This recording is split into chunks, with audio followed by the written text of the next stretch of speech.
Okay, so I would like to do a little bit of work now, really for that upper body, around the arms and where the arms are joining the upper body and the chest. We're going to start with the back against the wall. We're going to really lean from the head all the way to the buttocks against the wall. We're going to have our arms wide, and you're going to have your arms more or less like this, with a bit of distance to your body and in an upside down V. And as you can see, my legs have kind of a 45-degree angle.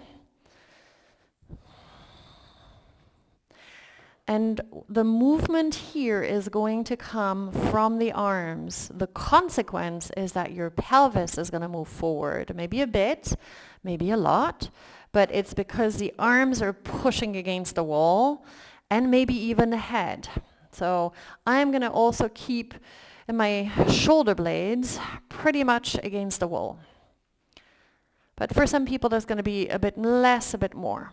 So feet planted, hip width apart.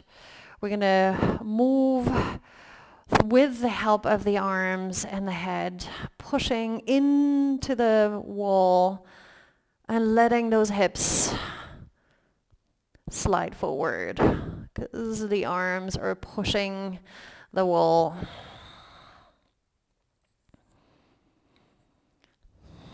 And you should feel it in your arms going into the shoulder blades, the upper back. Again, anything between 10 to 30, 35. Eventually, you can decide to go beyond 30. Again, I'm just demonstrating, so I'm just doing a few. And then you're going to turn around, you're going to face your wall. And you're going to put your hands at the same height as your shoulders, more or less. And you want to be basically in a little bit of a slope. Again, this is where it's useful to have a wall with a mirror or kind of a piece of glass, a window in front of you, because we want to keep that long straight line. We don't want this. We also don't want this. We want to have one long line as if the body was just like a plank. And this is what we're doing. We're doing a plank pose, right? So bending the elbows. And you don't have to bend the elbows a lot, but the more you bend your elbows, the more you're going to use those muscles. And if it's not comfortable in your shoulders, you can turn your fingers a little bit away from each other, from the center. That may be more comfortable. And as you can see, I'm trying to keep that body in one long line.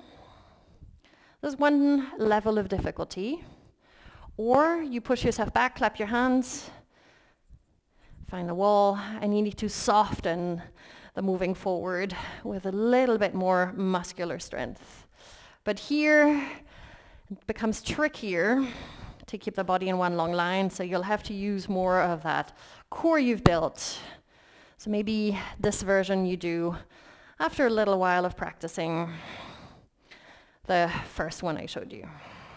Again, anywhere between 10 to 30, or a few more if you'd like. And you already feel this, you'll probably feel it more like the inside of your arms feeding into the top of your chest. And then we're going to move into the upper part of our arms, into the shoulder, into those wonderful deltoids that basically help us do this movement and secure the arms really firmly with the upper body together with these and these muscles. We've done this. We've just done this. Now let's not forget this section. As you can see, I still have distance as I reach my arm out, and I have my hand just a little bit lower than my shoulder, kind of at armpit height, more or less. A little bit more, you can play around with that. And again, whether your hands are like pointing straight up or a little bit turned to face back or forwards will make it more comfortable for your shoulder joint.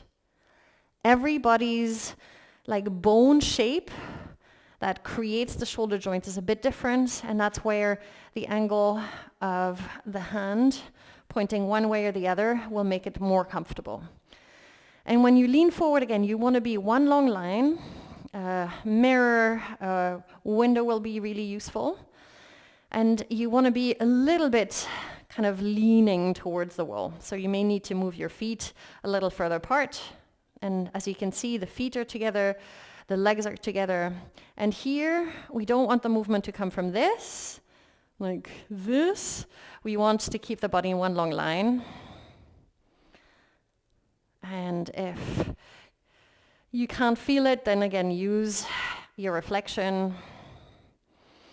Again, anytime you feel like it's too much, you stop. So maybe you do 10, maybe you do more. Currently I'm doing 25. I started with 15. And you also don't want to let the upper body lean and hips move apart. You want to keep that long line. Do one side, then do the other. Same thing, set up. Feet together, legs together. Hand more or less at armpit height. When the arm is outstretched, you should have a little kind of slant of the body. You want to keep things in one long line, and bending the elbow a little bit more or a little bit less changes the degree of difficulty. And where the fingers are pointing creates more or less ease in your shoulder. All right, that is arm to upper body strength. Exactly like the other sections, take a little moment to appreciate the sensation in your arms and your upper body. It's probably quite different than what it normally feels like at the moment.